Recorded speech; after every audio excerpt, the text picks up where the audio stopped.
ಆತ್ಮೀಯ ಬಂಧುಗಳೇ, ಶ್ರೀಮದ್ ಭಾಗವತಂ ಸ್ಕಂದ 3 ಭಾಗ 2 ಅಧ್ಯಾಯ 21 ಮನು ಕರ್ದಮ ಸಂವಾದ. ಇದರಿಂದ ಇವತ್ತು 11ನೇ ಶ್ಲೋಕವನ್ನ ತಿಳ್ಕೊಳ್ಳೋಣ. ಶ್ಲೋಕ 11. ವಿನ್ಯಸ್ತ ಚರಣಾಂ ಭೋಜಮಂಸದೇಶೆ ಗರುತ್ಮತಃ ದೃಷ್ಟ್ವಾ ಖೇವಸ್ಥಿತಂ ವಕ್ಷಶ್ರಿಯಂ ಕೌಸ್ತುಭ ಕಂಧರಂ. ಅನುವಾದ: ಅವನ ವಕ್ಷಸ್ಥಳದಲ್ಲಿ ಒಂದು ಸುವರ್ಣ ರೇಖೆ ಇದ್ದಿತು, ಅವನ ಕಂಠದಲ್ಲಿ ಪ್ರಖ್ಯಾತ ಕೌಸ್ತುಭ ರತ್ನ ನೇತಾಡುತ್ತಿದ್ದಿತು. ಅವನು ಗರುಡನ ಹೆಗಲುಗಳ ಮೇಲೆ ತನ್ನ ಪಾದ ಕಮಲಗಳನ್ನಿಟ್ಟು ಆಕಾಶದಲ್ಲಿ ಕಾಣಿಸಿದನು. ಇದು ಶ್ಲೋಕ ಮತ್ತೆ ಅದರ ಅನುವಾದ. ಈಗ ಭಾವಾರ್ಥದ ಮೂಲಕ ನಾವು ಇದರ ಅರ್ಥವನ್ನು ತಿಳ್ಕೊಳ್ಳೋದಕ್ಕೆ ಪ್ರಯತ್ನ ಮಾಡೋಣ. ಹೋದ ಭಾಗದಲ್ಲಿ ನಾವೇನು ತಿಳ್ಕೊಂಡ್ವಿ? ಕರ್ದಮ ಮುನಿಗಳು ಭಗವಂತನ ಸಾಕ್ಷಾತ್ಕಾರವನ್ನು ಮಾಡಿಕೊಳ್ತಾರೆ. ಆಗ ಸತ್ಯಯುಗದಲ್ಲಿ ಕಮಲಾಕ್ಷನಿಂದ ಭಗವಂತನು ಸಂತುಷ್ಟನಾಗಿ ಆ ಕರ್ದಮ ಮುನಿಗೆ ತಾನು ಕಾಣಿಸ್ಕೊಳ್ತಾನೆ. ಮತ್ತೆ ವೇದಗಳಿಂದ ಮಾತ್ರ ತಿಳಿಯೋದಕ್ಕೆ ಸಾಧ್ಯವಾಗಿರುವಂಥ ತನ್ನ ದಿವ್ಯ ರೂಪವನ್ನು ಅವನಿಗೆ ತೋರಿಸ್ತಾನೆ. ಆಮೇಲೆ ಕರ್ದಮ ಮುನಿ ಭೌತಿಕ ಕಲ್ಮಶಗಳಿಂದ ಮುಕ್ತನಾದಂತಹ ದೇವೋತ್ತಮ ಪರಮಪುರುಷನನ್ನ ಯಾವ ರೀತಿ ನೋಡ್ತಾರೆ?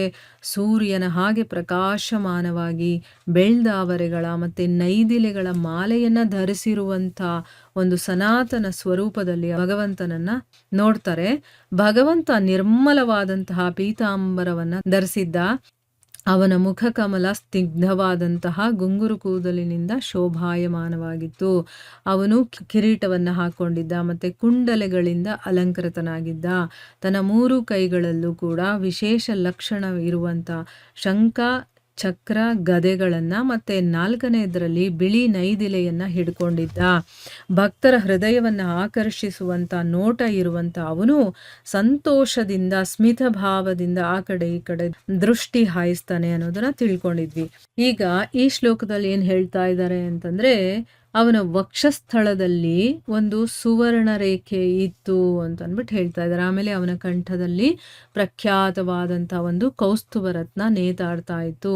ಅವನು ಗರುಡನ ಹೆಗಲುಗಳ ಮೇಲೆ ತನ್ನ ಪಾದ ಕಮಲಗಳನ್ನು ಇಟ್ಟು ಆಕಾಶದಲ್ಲಿ ಅವನು ಕಾಣಿಸ್ಕೊಳ್ತಾನೆ. ಆಯ್ತಾ? ಗರುಡನ ಮೇಲೆ ಕೂತಿರೋ ಥರ ಅವನು ಕಾಣಿಸ್ಕೊಳ್ತಾನೆ ಅಂತ ಇಲ್ಲಿ ಹೇಳ್ತಾ ಇದ್ದಾರೆ. ಈಗ ಭಾವಾರ್ಥದಲ್ಲಿ ಗುರುಗಳು ಏನು ಹೇಳಿದ್ದಾರೆ ಅಂತ ತಿಳ್ಕೊಳ್ಳೋಣ. 9ರಿಂದ 11ನೇ ಶ್ಲೋಕಗಳಲ್ಲಿ ಭಗವಂತನ ದಿವ್ಯ ಸನಾತನ ಸ್ವರೂಪದ ವರ್ಣನೆಗಳು ಅಧಿಕೃತವಾಗಿ ವೇದಗಳ ಹೇಳಿಕೆಗಳೆಂದು ತಿಳಿಯಲಾಗಿದೆ. ಈ ವರ್ಣನೆಗಳು ನಿಶ್ಚಯವಾಗಿಯೂ ಕರ್ದಮ ಮುನಿಯ ಕಲ್ಪನೆ ಅಲ್ಲ. ಭಗವಂತನ ಅಲಂಕಾರಗಳು ಶಂಕರಾಚಾರ್ಯರಂತಹ ನಿರಾಕಾರವಾದಿಗಳೂ ಕೂಡ ಒಪ್ಪಿರುವಂತೆ ಭೌತಿಕ ಕಲ್ಪನೆಗೆ ಮೀರಿದುದಾಗಿದೆ. ಅಂದರೆ ಇಲ್ಲಿ ಅರ್ಥ 9ನೇ ಶ್ಲೋಕದಿಂದ 11ನೇ ಶ್ಲೋಕದವರೆಗೂ ಕೂಡ ಭಗವಂತನ ದಿವ್ಯ ಸನಾತನ ಸ್ವರೂಪದ ವರ್ಣನೆಯನ್ನ ಇಲ್ಲಿ ಹೇಳಿದ್ದಾರೆ. ಅದರಲ್ಲೂ ಕೂಡ ಅಧಿಕೃತವಾಗಿ ವೇದಗಳು ಹೇಗೆ ಹೇಳಿದೆಯೋ ಆ ರೀತಿಯಲ್ಲಿ ವರ್ಣನೆ ಮಾಡಿದ್ದಾರೆ. ಈ ವರ್ಣನೆಗಳು ಏನಿದೆಯೋ ಅದು ಕರ್ದಮ ಮುನಿ ಮಾಡಿರುವಂಥ ಒಂದು ಕಲ್ಪನೆಯಿಂದ ಮಾಡಿರುವಂಥದ್ದಲ್ಲ, ಅದು ವೇದಗಳಲ್ಲಿ ಇರುವಂಥದ್ದು. ಅದೇ ಭಗವಂತನನ್ನ ಅವರು ಕಂಡ್ರು ಅನ್ನೋದು ಇದರ ಅರ್ಥ. ಈಗ ನಿರಾಕಾರವಾದಿಗಳು ಇದನ್ನ ಒಪ್ಪೋದಿಲ್ಲ. ಆದರೆ ಶಂಕರಾಚಾರ್ಯರು ಕೂಡ ನಿರಾಕಾರವಾದಿಗಳೇನೆ. ಆದರೆ ಅವರು ಭಗವಂತನ ಅಲಂಕಾರಗಳನ್ನು ಒಪ್ಕೊಂಡಿದ್ದಾರೆ. ಈ ರೀತಿಯದ್ದು ಭಗವಂತನ ನಿಜವಾದ ಅಲಂಕಾರ. ಇದು ಭೌತಿಕ ಕಲ್ಪನೆಗೆ ಮೀರಿರುವಂಥದ್ದು, ಇದು ಆಧ್ಯಾತ್ಮಿಕವಾಗಿರುವಂಥದ್ದು, ನಿಜವಾದದ್ದು ಅಂತ ಅರ್ಥ. ನಾವು ಯಾರೋ ಕಲ್ಪನೆ ಮಾಡ್ಕೊಂಡು ಹೇಳಿರುವಂಥದ್ದಲ್ಲ ಅಂತ ಇಲ್ಲಿ ಹೇಳ್ತಾ ಇದ್ದಾರೆ. ದೇವೋತ್ತಮ ಪರಮ ಪುರುಷನಾದ ನಾರಾಯಣನಿಗೆ ಭೌತಿಕ ಸೃಷ್ಟಿಯ ಸಂಬಂಧವೇನೂ ಇರುವುದಿಲ್ಲ. ದಿವ್ಯ ಪ್ರಭುವಿನ ವೈವಿಧ್ಯಗಳಾಗಿರುವ ಅವನ ರೂಪ, ಉಡಿಗೆ, ಉಪದೇಶ ಮತ್ತು ಮಾತುಗಳು ಇವೆಲ್ಲವೂ ಭೌತಿಕ ಶಕ್ತಿಯಿಂದ ನಿರ್ಮಾಣವಾಗಿಲ್ಲ. ಆದರೆ ಇವೆಲ್ಲವೂ ವೇದ ಸಾಹಿತ್ಯದಲ್ಲಿ ದೃಢಗೊಂಡಿರುತ್ತವೆ. ಅಂದ್ರೆ ಅರ್ಥ ಏನು? ಈಗ ಆ ಭಗವಂತನಾಗಿರುವಂಥ ನಾರಾಯಣನಿಗೆ ಈ ಒಂದು ಭೌತಿಕ ಸೃಷ್ಟಿ ಇದೆಯಲ್ಲ ಅದಕ್ಕೂ ಅವನಿಗೂ ಏನು ಸಂಬಂಧ ಇರೋದಿಲ್ಲ. ಆ ಭಗವಂತನ ವೈವಿಧ್ಯತೆ ಅನ್ನೋದಿರುತ್ತಲ್ಲ, ಅಂದರೆ ಅವನು ಹಾಕ್ಕೊಳ್ಳುವಂತಹ ಒಂದು ಉಡುಗೆ ಆಗಿರ್ಬೋದು, ಅವನ ರೂಪ, ಅವನು ಕೊಡುವಂಥ ಉಪದೇಶಗಳು, ಅವನು ಮಾತಾಡೋದು, ಇದೆಲ್ಲವೂ ಕೂಡ ಈ ಒಂದು ಭೌತಿಕ ಶಕ್ತಿ ಇದೆಯಲ್ಲ ಅದರಿಂದ ನಿರ್ಮಾಣವಾಗಿರುವಂಥದ್ದಲ್ಲ. ಈಗ ನಾವು ಏನೇ ಮಾಡಿದ್ರೂ ಕೂಡ ಅದೆಲ್ಲ ಭೌತಿಕದಿಂದ ಬಂದಿರುವಂಥದ್ದು ಅಲ್ವಾ? ಇಲ್ಲಿರುವಂಥ ಅನ್ನ, ಊಟ, ನೀರು, ಗಾಳಿ ಇದನ್ನೆಲ್ಲ ಸೇವನೆ ಮಾಡ್ತೀವಿ. ಅದರಿಂದ ನಮಗೆ ಶಕ್ತಿ ಬರುತ್ತೆ. ಈಗ ನಾವೇನಾದರೂ ಊಟ ಮಾಡಲಿಲ್ಲ, ನೀರು ಕುಡಿಲಿಲ್ಲ ಅಂತಂದರೆ ನಾವು ನಿಶ್ಶಕ್ತರಾಗ್ಬಿಡ್ತೀವಿ. ಆದರೆ ಭಗವಂತ ಹಾಗಲ್ಲ. ಈ ಭೌತಿಕ ಶಕ್ತಿಯಿಂದ ಅವನು ನಿರ್ಮಾಣವಾಗಿಲ್ಲ. ಇದೆಲ್ಲವನ್ನೂ ಕೂಡ ವೇದ ಸಾಹಿತ್ಯದಲ್ಲಿ ಹೇಳಿದ್ದಾರೆ, ಅದರಲ್ಲಿ ದೃಢಪಡಿಸಿದ್ದಾರೆ ಕೂಡ. ವೇದಗಳು ಅಂತಂದ್ರೇ ಭಗವಂತನ ಮಾತು, ಭಗವಂತನೇ ಕೊಟ್ಟಿರುವಂಥದ್ದು ಅಥವಾ ಹೇಳಿರುವಂಥದ್ದು. ಸೊ ಅದು ಈ ಭೌತಿಕ ಪ್ರಪಂಚಕ್ಕೆ ಸೇರಿರುವಂಥದ್ದಲ್ಲ. ಆದರೆ ನಾವು ತಿಳ್ಕೊಳ್ಳಿ ಭಗವಂತನ ಬಗ್ಗೆ ಅನ್ನೋದಕ್ಕೋಸ್ಕರ ನಮಗಾಗಿ ಅದು ಈ ಜಗತ್ತಲ್ಲಿ ಇದೆ ಅಷ್ಟೇ ಹೊರತು ಅದು ಇಲ್ಲಿ ನಿರ್ಮಾಣವಾಗಿರುವಂಥದ್ದು ಅಥವಾ ಇಲ್ಲಿ ಯಾರೋ ರಚನೆ ಮಾಡಿರುವಂಥದ್ದಲ್ಲ ಅಂತಂದ್ಬಿಟ್ಟು ಹೇಳ್ತಾರೆ. ಕರ್ದಮ ಮುನಿಯು ಯೋಗಾಚರಣೆಯಿಂದ ಪರಮಪ್ರಭುವನ್ನು ಅವನ ಯಥಾರೂಪದಲ್ಲಿಯೇ ಕಂಡನು. 10,000 ವರ್ಷ ಯೋಗಾಭ್ಯಾಸ ಮಾಡಿದ ಮೇಲೆ ಭಗವಂತನ ಕಾಲ್ಪನಿಕ ರೂಪವನ್ನು ಕಾಣುವ ಪ್ರಶ್ನೆಯೇ ಇರಲಿಲ್ಲ. ಆದುದರಿಂದ ಯೋಗಸಿದ್ಧಿಯು ಶೂನ್ಯದಲ್ಲಿ ಇಲ್ಲವೇ ನಿರಾಕಾರವಾದದಲ್ಲಿ ಕೊನೆಗೊಳ್ಳುವುದಿಲ್ಲ. ಅದಕ್ಕೆ ಬದಲಾಗಿ ಒಬ್ಬನು ದೇವೋತ್ತಮ ಪರಮಪುರುಷನನ್ನು ಅವನ ಸನಾತನ ಸ್ವರೂಪದಲ್ಲಿಯೇ ವಾಸ್ತವವಾಗಿ ಕಂಡಾಗ ಅವನಿಗೆ ಯೋಗಸಿದ್ಧಿಯು ದೊರೆಯುವುದು.